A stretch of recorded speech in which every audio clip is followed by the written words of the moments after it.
Hey guys, welcome back to my channel. I hope you guys are good. Guys, today we're going to be reacting to Candace Owens Roast America's Most Spoiled Generation. Guys, let's go right into this.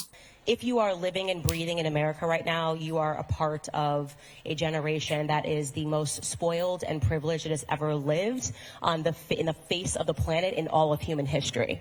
And what happens when you are actually remarkably privileged is that you start looking to complain, right? It's like when life gets really good is when you start complaining about really small things, unimaginable battles that you're having today.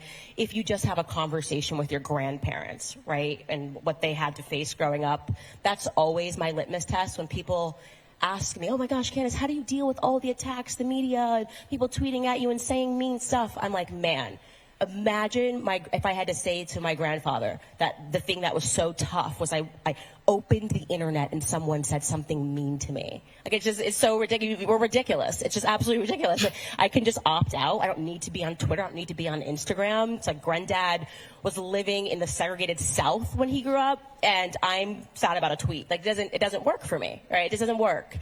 And so the first thing to do is to recognize that all of us are tremendously privileged to even be having these debates, these abnormal debates that I genuinely believe sometimes are being driven out of a boredom. I think it's natural for every generation to want to believe that they have triumphed something, right? Like you're just sort of like, we are the generation that ended segregation. Yay, go 1960s. We are of a generation that protested and put an end to the Vietnam War. Yay, go 1970s. Then you get to now, and we're kind of doing okay, right? We're like, things are looking pretty good. And so people just need to complain about things, and that's when you get into like, well, what if I feel like I was born a fish, and there's no restaurants for fish, and there's no bathrooms for fish? I need a sign that says that fish can go here, right?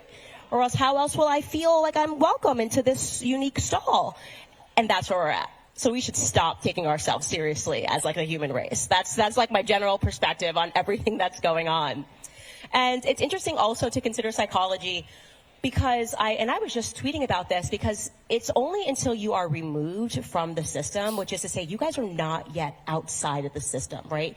We get kicked out of our parents' house, kindergarten, and then like suddenly you're in high school, you've got your friends, you get in the swing of things, and your guidance counselor's like, no, if you don't go to college, you're a failure, you're gonna fail in life, right? You better sign up and take out a bunch of loans and something that you absolutely cannot afford, and you don't even understand these 3,000 page documents, especially if you're like me, and I come as a first generation college kid, my mother didn't even graduate high school. So you imagine me signing up for loans. I had no idea what I was looking at.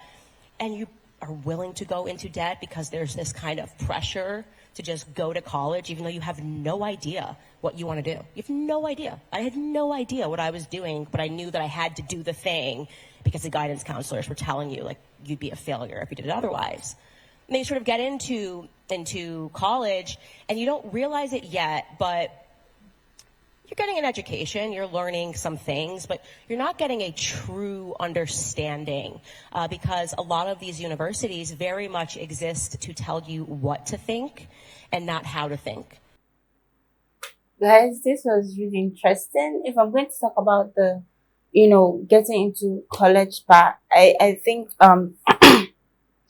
my own opinion is you see, college I would say is important. Why, knowledge.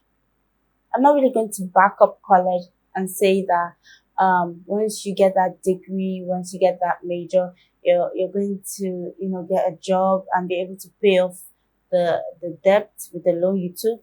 Nah, I won't say that because everyone like college can't really guarantee anyone a job.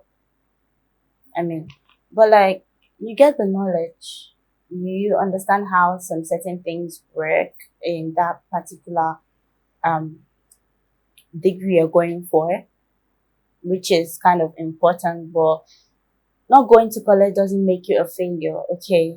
It doesn't make you a failure because there are a lot of people who didn't go to college and look at where they are now. They're big. And then we really actually do complain about little things in this generation.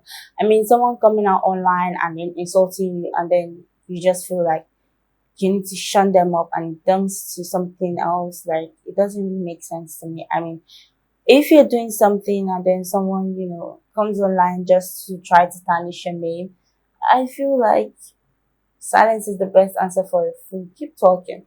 I mean, you know how you have fans, and there are people who are going to argue to their last breath for you. I don't see why you need to come out and, make a jest of yourself. That's exactly what the person's trying to do. So I just feel you have to keep your cool. And I mean, not everybody is reasonable in this world. Like, a lot of people are just some way. They're not normal. So I just feel you just need to respect yourself, and like, don't feel triggered by the most little things. It doesn't make sense. I mean, it really doesn't. But guys, the more you think about this, don't forget to like, share, subscribe to my channel. Love you guys.